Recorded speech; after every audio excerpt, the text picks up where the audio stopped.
मान लो तुम अभी बिल्कुल शांत बैठे हो, ना तुम चल रहे हो, ना तुम्हारे आसपास कुछ खास हो रहा है, सब कुछ नॉर्मल लगता है ना?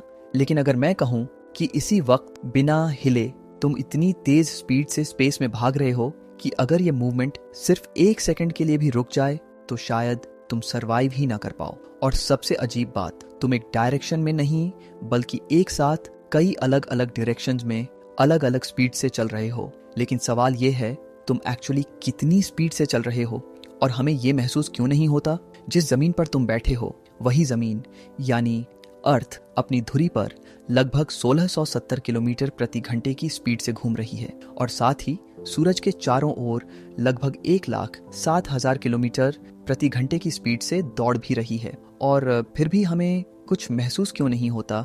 क्योंकि हमारा शरीर स्पीड को नहीं बल्कि स्पीड के बदलने को महसूस करता है। जैसे जब गाड़ी अचानक तेज होती है तो हमें पीछे धक्का लगता है और जब ब्रेक लगता है तो हम आगे की तरफ झुक जाते हैं, यानी हमें बदलाव महसूस होता है। लेकिन अगर वही गाड़ी एक ही स्पीड से सीधी चलती रहे तो कुछ देर बाद हमें लगता है कि हम रुके हुए हैं। बिल्कुल ऐसा ही अर्थ के साथ हो रहा है। ये लगातार एक स्मूथ और सेम पैटर्न में घूम रही है बिना किसी झटके के, और हम, हवा, पेड़, घर सब उसी के साथ उसी स्पीड से चल रहे हैं। इसलिए हमें कुछ अलग महसूस ही नहीं होता। लेकिन हमेशा से इंसान ऐसा नहीं सोचता था। बहुत समय तक, खासकर 16वीं सदी तक, लोगों को लगता था कि अर्थ और पूरा सोलर सिस्टम बिल्कुल स्थिर है, सब कुछ हमारे आसपास ही घूम रहा है। इस सोच को जियोसेंट्रिक मॉडल कहा जाता था।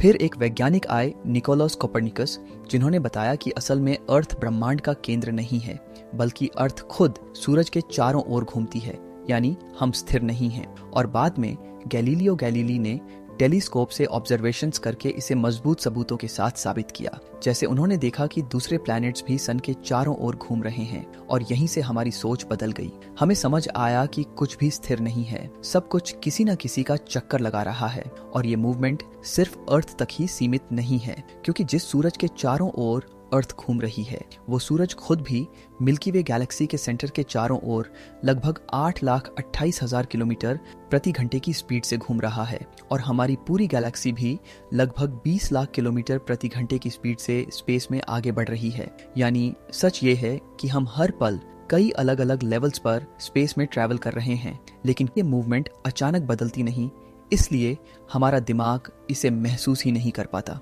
और अब सबसे बड़ा सवाल, क्या स्पेस खुद भी स्थिर है या वो भी फैल रहा है?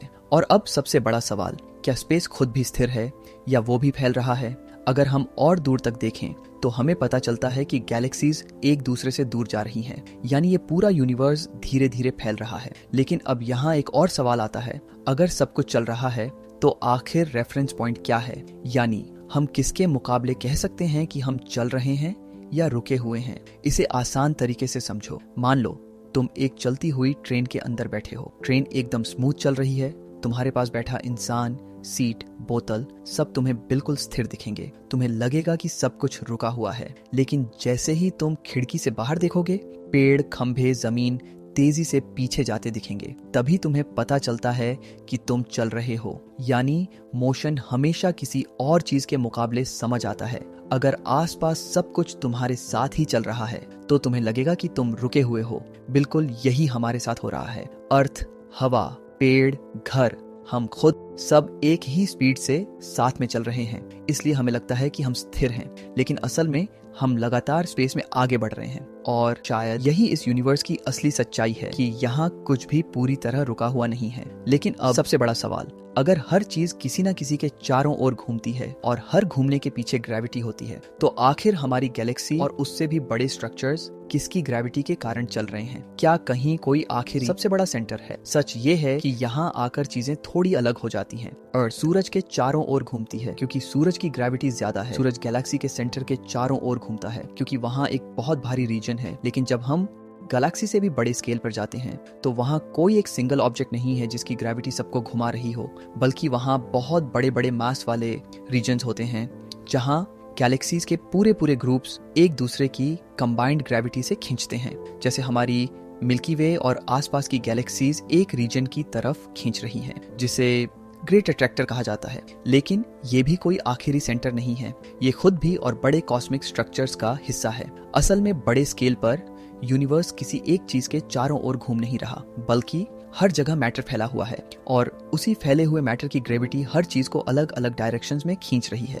ऊपर से एक और चीज काम कर रही है जिसे डार्क एनर्जी कहते हैं, जो पूरे यूनिवर्स को फैलाने का काम करती है। यानी एक तरफ ग्रेविटी चीजों को खींच रही है और दूसरी तरफ एक्सपेंशन उन्हें दूर कर रहा है। इसलिए सच ये है कि हम किसी एक आखिरी सेंटर के चारों ओर नहीं घूम रहे, बल्कि हम एक ऐसे डायनेमिक यूनिवर्स में हैं जहां हर चीज कई फोर्सेस के बीच लगातार मूव कर रही है। और शायद यही इस कहानी का सबसे बड़ा और सबसे सरप्राइजिंग सच है